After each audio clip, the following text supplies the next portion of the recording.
In a previous video, we learned how to find all the divisors of a natural number, and to begin this video, we'll learn about proper divisors. We have the definition that proper divisors are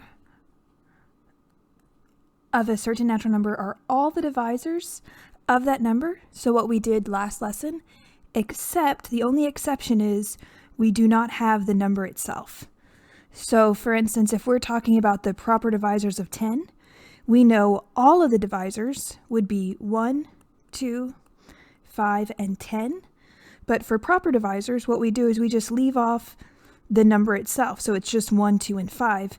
Notice 10 is not included. So for proper divisors, just think about it as all the divisors except the number itself. Next, we have the definition of what makes a number so-called a perfect number. We start with the natural number, which is just the positive integers, and we say that it is a perfect number if it's equal to the sum of its proper divisors.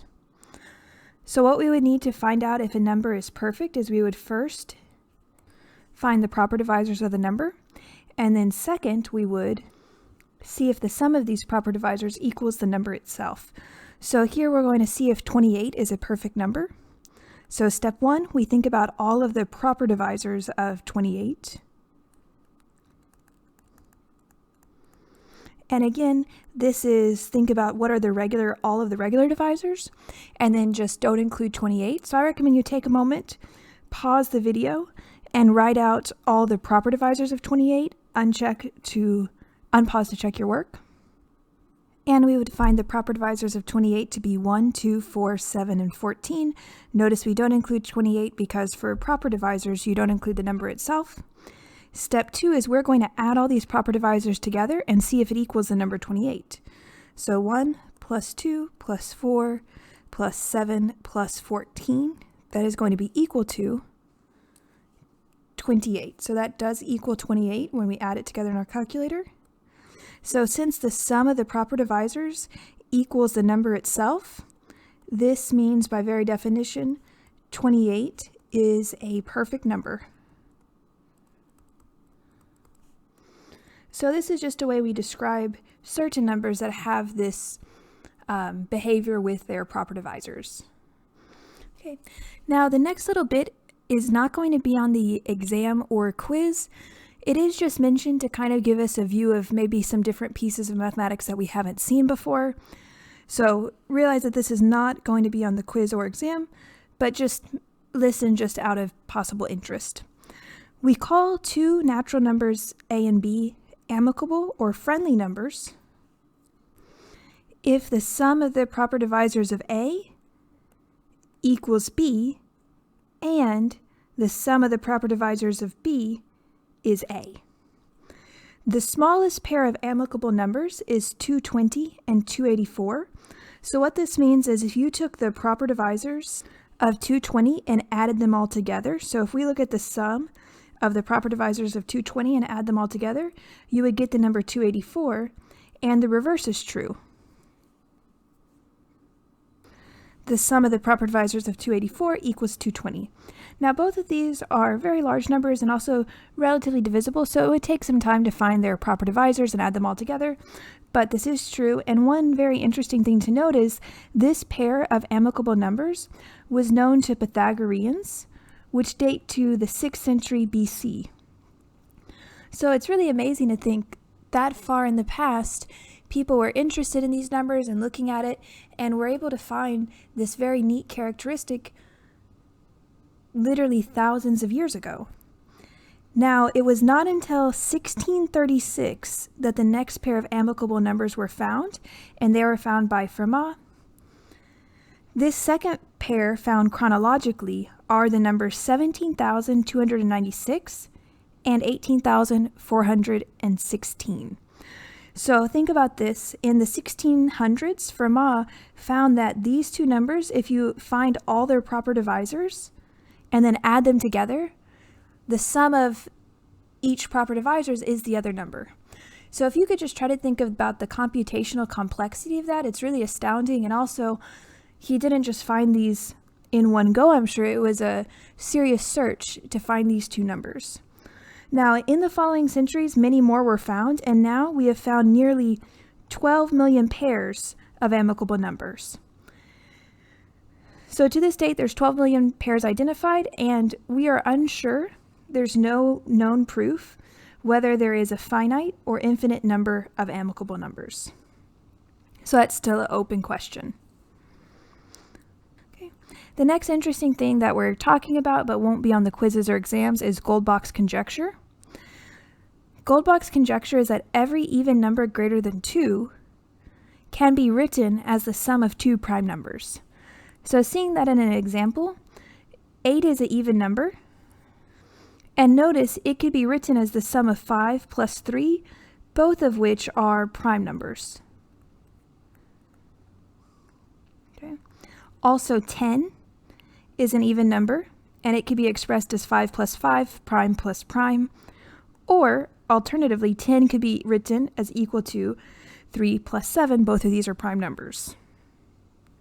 Now, when it says conjecture, that means the person has great reason to think that this is true, but they haven't found a way to mathematically and rigorously prove it to be true.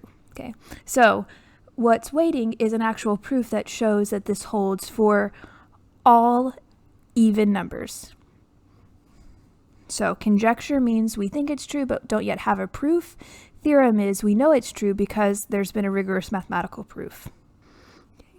The next topic we're going to talk about is twin primes, and this could appear on a quiz or exam. So this is going back to now the quiz or examable material.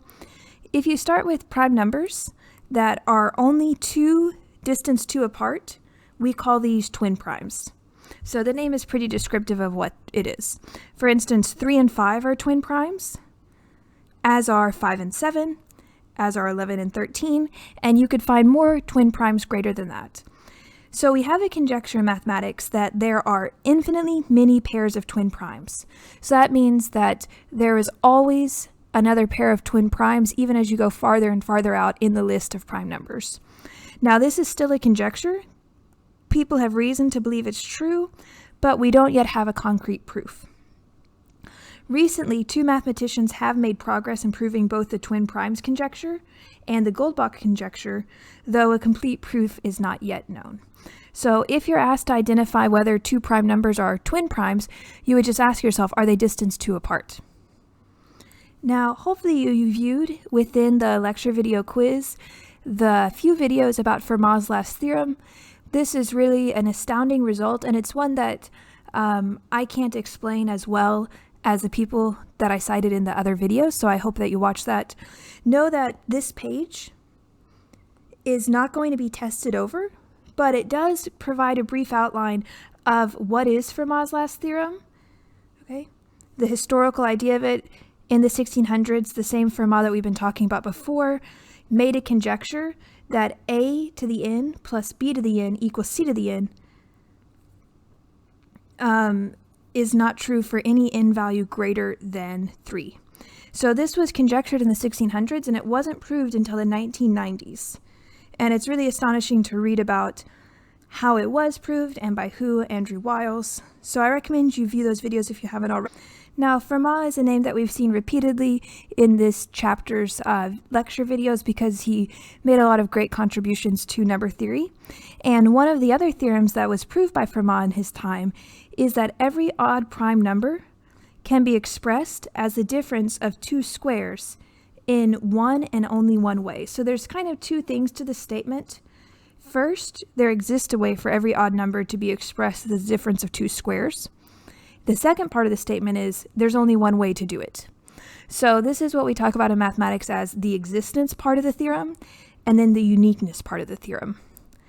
So we're just going to, for a few odd prime numbers, show an example of how we can express these odd prime numbers as a difference of squares.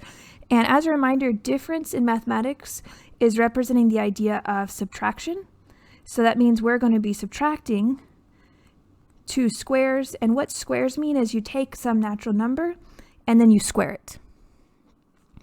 So 3 We want to express this as a difference of two squares.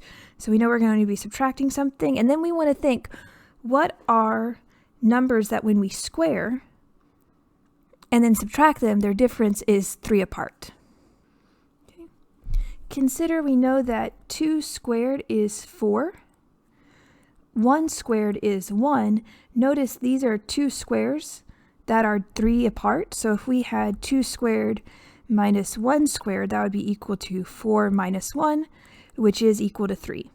So this is the unique way that 3 can be written as the difference of 2 squares. Next, we're going to be asked to represent 7 as the difference of 2 squares. The way we might go about this is just thinking about some common squares that we know. Okay. And for instance, if we go to numbers that are like, we know 1 squared is 1, 2 squared is 4, 3 squared is 9.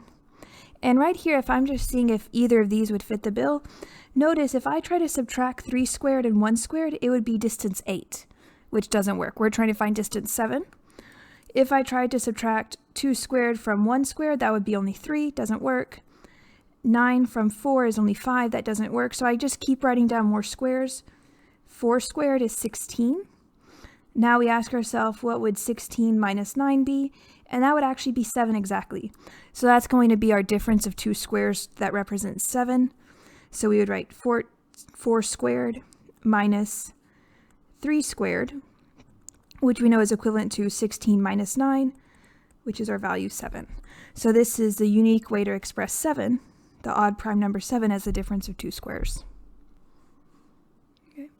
So that's it for this video. Please watch the videos posted as well in the lecture video quiz about Fermat's last theorem. And for those videos, you're not going to be asked about those on the homework or quiz. It's just there for kind of a greater understanding of what might be going on in the world of higher mathematics.